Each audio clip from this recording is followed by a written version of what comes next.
नमस्कार दोस्तों, मैं आकाश जैन आप सभी का स्वागत करता हूं आपके अपने YouTube channel GS genius academy पर। दोस्तों, जैसा कि हमारी केमिस्ट्री की सीरीज चल रही है, आपको पता है कि हमने अभी तक 5-6 लेक्चर हमारे डाल दिए हैं। अब उसके आगे हम आज टॉपिक कवर करेंगे नाभिक की खोज। इससे पहले हमने देख लिया कि भाई केमिस्ट्री होती क्या है, पढ़ना क्या है केमिस्ट्री में। फिर हमने उसके बाद देखा था कि भाई पदार्थ का अध्ययन रहता है। पदार्थ क्या होता है, पदार्थ की अवस्थाएँ ठोस, द्रव, गैस, तत्व, यौगिक, मिश्रण हम बाद में पढ़ेंगे। ठोस, द्रव, गैस अवस्थाएं परिवर्तित हो सकती हैं, वो हमने देख लिया। फिर पता चला कि भाई पदार्थ बना किस चीज़ से है, तो हमें पता चला कि भाई पदार्थ बना है परमाणु से। परमाणु के बारे में बताया था जॉन डाल्टन ने। जॉन डाल्टन ने बोला कि भाई परमाणु किसी भी पदार्थ का वह सूक्ष्मतम और अविभाज्य कण होता है जिसके हम टुकड़े नहीं कर सकते। लेकिन बाद में पता चला कि भाई पदार्थ की भी, परमाणु की भी संरचना होती है, इलेक्ट्रॉन, प्रोटॉन, न्यूट्रॉन। तो हमने इलेक्ट्रॉन अलग से पढ़ा है, न्यूट्रॉन अभी हमने पढ़ा नहीं है, प्रोटॉन देख लिया। अब हमने क्या देखा, इससे पहले हमने देखा कि भाई परमाणु होता है। परमाणु में क्या बोला गया, जॉन डाल्टन ने परमाणु को खोज दिया कि भाई परमाणु है। फिर हमारे प्रोटॉन की खोज कर दी थी किसने, ईट, मैंने बताया था ईट पग नारद नचे गा, मतलब गोल्डस्टीन ने प्रोटॉन की खोज कर दी थी कि भैया पूरा का पूरा ये धनावेशित गोला है। लेकिन फिर अपने इलेक्ट्रॉन की खोज जे टॉमसन ने कर दी। उन्होंने बताया कि परमाणु में क्या है, पूरे में धनावेशित कण होता है, लेकिन कहीं कहीं क्या होता है, इसमें इलेक्ट्रॉन होता है। तो अभी तक क्या बोल दिया कि भैया परमाणु में पूरा का पूरा परमाणु तरबूज की भांति होता है। इसमें क्या होता है, पूरा गुदा गुदा वाला भाग क्या रहता है, प्रोटॉन रहता है, धनावेशित कण रहता है। और जो दाने रहते हैं, बीज रहते हैं, जैसे मोतीचूर के लड्डू में लाल लाल मोती रहते हैं, तो वो क्या रहते हैं, इलेक्ट्रॉन रहते हैं। लेकिन बाद में फिर आए हमारे रदरफोर्ड, जिन्होंने क्या किया, गोल्डन फॉयल एक्सपेरिमेंट किया। सोने की पन्नी पर इन्होंने क्या किया, एक एक्सपेरिमेंट किया। तो आखिर क्या है वो एक्सपेरिमेंट, क्यों उसको चमत्कार बोला जाता है, कैसे परमाणु के नाभिक की खोज हुई, चलिए अब हम देखते हैं।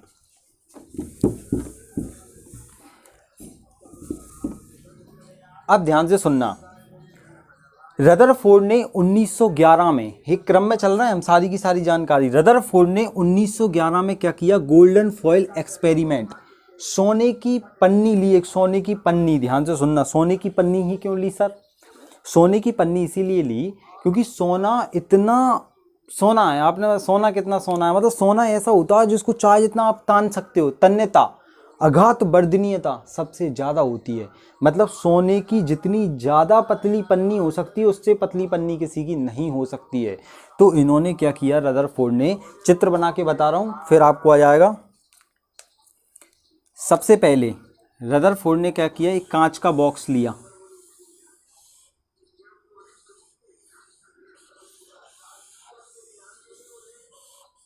समझाने के लिए ध्यान सुनना, एक कांच का बॉक्स लिया। इसमें क्या कर दिया इन्होंने, एक रेडियो एक्टिव पदार्थ रख दिया। ये रेडियो एक्टिव पदार्थ रख दिया। रेडियो एक्टिव पदार्थ क्या होता है, मैं आपको आगे इस पर एक वीडियो बनाऊंगा, क्या होता है रेडियो एक्टिव पदार्थ, जिससे अल्फा, बीटा और गामा कण निकलते रहते हैं। तो ध्यान से सुनना, एक क्या रख दिया, रेडियो एक्टिव पदार्थ रख दिया। ये कांच का बॉक्स, ये रेडियो एक्टिव पदार्थ। और इन्होंने क्या किया, यहाँ पर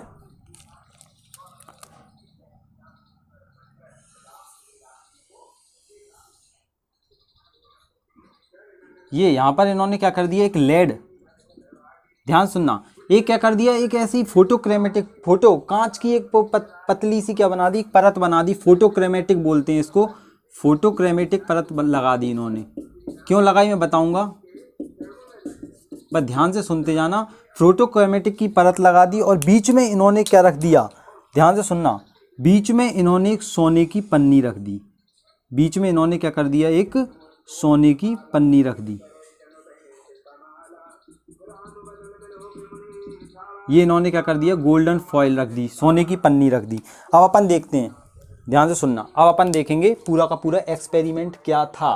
तो ये सोने की पन्नी है, ये कांच, क्योंकि ध्यान से सुनना, इन्होंने क्या किया, सबसे पहले एक स्टोरी है इनकी, ध्यान से सुनना। एक बहुत बड़े प्रोफेसर थे रदरफोर्ड, इनके अंडर में काम करते थे, बहुत सारे मतलब आर्टिकलशिप करते थे। आर्टिकलशिप मतलब जो स्टूडेंट काम नहीं करते प्रोफेसर के अंडर में, अपनी आर्टिकलशिप पूरी करते थे, पीएचडी वगैरह।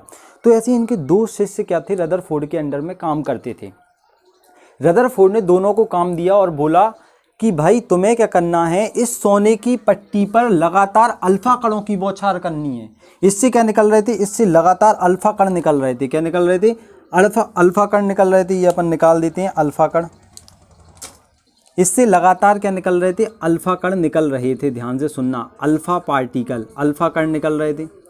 तो इन्होंने क्या बोला कि भाई रदरफोर्ड ने बोला अपने दोनों शिष्यों से कि तुम क्या करना, लगातार इस पर क्या करना, सोने की पट्टी पर अल्फा कणों की बौछार करना और देखना क्या होता है, देखना क्या होता है।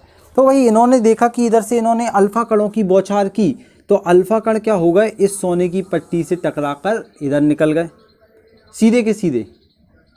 सारे के सारे सोने की पट्टी में से क्या होते जाए, गुजरते जा रहे थे। जितने भी अल्फा कण थे ये सोने की पट्टी से इसमें से क्या होते जा रहे थे, गुजरते जा रहे थे। तो शिष्य आए, परेशान हो गए। 15 दिन तक उन्होंने एक्सपेरिमेंट किया, सर हम अल्फा कणों की बौछार कर रहे हैं, वो तो पार होते चल रहे हैं। तो उन्होंने रदरफोर्ड के पास आए वो दोनों के दोनों। तो रदरफोर्ड ने बोला जाओ अगले 7 दिन तक दोबारा ऐसा करो। तो अगले 7 दिन तक जब वो दोबारा गए, उन्होंने अल्फा कण मतलब भारी कण होता है और सोने की पन्नी पर जैसे ही टकराया तो वो दोबारा के दोबारा सारे निकलते गए। इधर कांच लगाया तो इधर लाइट चमकने लगी, लाइट में दिखने लगे, सारे के सारे निकलते जा रहे थे। फ्रस्ट्रेट हो गए, परेशान हो गए दोनों के दोनों से। फिर रदरफोर्ड के पास गया और रदरफोर्ड से बोला सर कुछ होता ही नहीं है, सारे के सारे कण पार हो जाते हैं। रदरफोर्ड ने बोला तीसरी बार, लास्ट बार मैं बोल रहा हूँ, जाकर ट्राई करो। और जैसे ही इन्होंने ट्राई किया और ये गए और इन्होंने क्या की, उस पर फिर एक बार और बौछार की और बौछार की तो इस बार इन्होंने देखा कि एक कण ऐसा था जो बिल्कुल बीचों बीच सेंटर में गया और उसी रास्ते वापस आ गया। बाकी क्या हो रहे थे, हल्के कोई मुड़ रहा था, बहुत सारे सीधे जा रहे थे, लेकिन उन्होंने एक कण ऐसा देखा जो बिल्कुल टकराकर वापस आ गया। और ये दौड़े दौड़े दौड़े रदरफोर्ड के पास गए और रदरफोर्ड से बोले सर गजब हो गया कि सोने की पट्टी से टकराकर एक कण वापस आ गया। ध्यान सुनना, ये कैसा चमत्कार हुआ, जैसे कि टिश्यू पेपर है, टिश्यू पेपर और उसमें AK-47 से, ध्यान से सुनना, कोई टिश्यू पेपर है, टिश्यू पेपर मतलब खाना खाने जाते पहुँचते हो तो टिश्यू पेपर पर AK-47 से किसी ने गोली चलाई। आप खाना खा रहे हो जीके में बैठ के किसी भी होटल में और सामने से AK-47 किसी ने चलाई और आपने क्या किया, टिश्यू पेपर ऐसे पकड़ लिया और टिश्यू पेपर से गोली टकराकर वापस चली गई। ये आश्चर्य हुआ। तो वो आए दोनों से, सर क्या हुआ, ये तो टकराकर वापस आ गया, मतलब इतनी पतली पन्नी से टकराकर वापस आ गई, ये क्या हुआ। तब फिर उन्होंने बोला मैंने बोला था ना कुछ तो होगा। तब फिर रदरफोर्ड ने बताया, अब ध्यान से सुनना, आपको समझ में आ गया कि अल्फा कणों की बौछार की साधारण सी और सोने की पन्नी पर उन्होंने टकराया तो पन्नी के बीचों बीच से क्या हुआ, एक कण वापस आ गया। तो इनको पता चला, रदरफोर्ड ने बोला कि परमाणु पूरा का पूरा तरबूज मॉडल नहीं है। अभी तक जो हमने देखा था कि पूरा धनावेशित है, कहीं कहीं इलेक्ट्रॉन है, उन्होंने बोला कि परमाणु सारा का सारा खोखला है, केवल उसके बीचों बीच में थोड़ा सा द्रव्यमान होता है जिसे नाभिक बोला जाता है। ध्यान से सुनना, इन्होंने फिर कौन सा मॉडल दिया, ये देखो, इन्होंने बोला कि ये है परमाणु। परमाणु सारा का सारा खाली होता है, केवल इसके बीचों बीच, इसके बीच में क्या होता है, केंद्रक होता है, बहुत ही छोटा होता है। तो इन्होंने क्या बोला, ये सारा का सारा खाली भाग है, यहाँ पर इलेक्ट्रॉन भरे हुए हैं, इलेक्ट्रॉन भरे हुए हैं और इसके जो बीचों बीच है ये धनावेशित होता है, धनावेशित। अभी तक हमें प्रोटॉन का पता है तो इन्होंने बोल दिया प्रोटॉन इसके अंदर होते हैं, अभी न्यूट्रॉन की खबर हमें नहीं है। तो इन्होंने क्या बोला कि पूरा का पूरा परमाणु खाली होता है और बीच वाला भाग क्या कहलाता है, नाभिक कहलाता है, केंद्रक कहलाता है, नाभिक। और परमाणु का सारा द्रव्यमान, परमाणु का सारा द्रव्यमान इसी नाभिक में होता है। अगर पूरी पृथ्वी को मैं एक फुटबॉल का ग्राउंड बना दूं, ध्यान से सुनना, पूरी पृथ्वी को अगर मैं फुटबॉल का ग्राउंड बना दूं और बीच मैदान में, बीच पूरी पृथ्वी पर मैं फुटबॉल को रख दूं तो इतना सा होता है ये केंद्रक। इसका त्रिज्या कितनी होती है, इसकी त्रिज्या ध्यान से सुनना, पेपर में कभी कभी पूछ ली जाती है, 10⁻⁻15, कितनी, 10⁻⁻15 नैनोमीटर, मतलब इसको बोलते हैं फर्मी। फर्मी तो किस में मापते हैं हम इसको, फर्मी में मापा जाता है। तो पेपर में क्वेश्चन आएगा नाभिक की खोज किसने की, रदरफोर्ड ने की, नाभिक परमाणु का बिल्कुल सेंटर होता है, केंद्र होता है, इसी में धनावेश होता है। अभी तक ये पता नहीं है कि भैया परमाणु के अंदर प्रोटॉन प्लस न्यूट्रॉन होते हैं, अभी तक केवल धनावेश होता है और चारों तरफ क्या है, इलेक्ट्रॉन है। लेकिन इन्होंने ये नहीं बताया कि इलेक्ट्रॉन किस कक्षा में चक्कर लगा रहे हैं। इन्होंने बोला कि इसमें इलेक्ट्रॉन भरे हुए हैं जो घूम रहे हैं, और ये नाभिक के केंद्रक में इसीलिए नहीं गिर रहे हैं क्योंकि नाभिक क्या कर रहा है, इस पर अभिकेंद्रीय बल लगा रहा है, जिसकी मैं वीडियो बनाऊंगा। अभिकेंद्रीय बल लगा रहा है अंदर की ओर, और ये पीछे की ओर बल लगा रहे हैं, जिसके कारण क्या होते हैं, धनावेशित और ऋणावेशित बल समान हो जाता है और परमाणु कैसा है, उदासीन है। तो आपको इसमें याद रखना है केवल क्या, कि नाभिक की खोज किसने की है, रदरफोर्ड ने सन 1911 में की है। कौन सा एक्सपेरिमेंट, सोने की पन्नी, गोल्डन फॉयल एक्सपेरिमेंट है। और क्या हुआ, अल्फा कणों की बौछार की, कौन से कणों की, अल्फा कणों की बौछार की। परमाणु का नाभिक धनावेशित होता है, इसी में सारा का सारा द्रव्यमान होता है, बाकी पूरा का पूरा परमाणु खोखला होता है, इसके चारों ओर क्या होते हैं, इलेक्ट्रॉन होते हैं। अब हम आगे देखेंगे कि भाई न्यूट्रॉन की खोज कैसे हुई, और अगर ये इलेक्ट्रॉन अगर ऐसे ही रहे तो क्या होगा, ये घूमते घूमते घूमते घूमते इनका आवेश कम होगा और नाभिक में जाके गिर जाएंगे, विस्फोट हो सकता है। तो एक आएंगे नील्स बोर जो बताएंगे कि कक्षाओं में घूमते हैं, KLMN।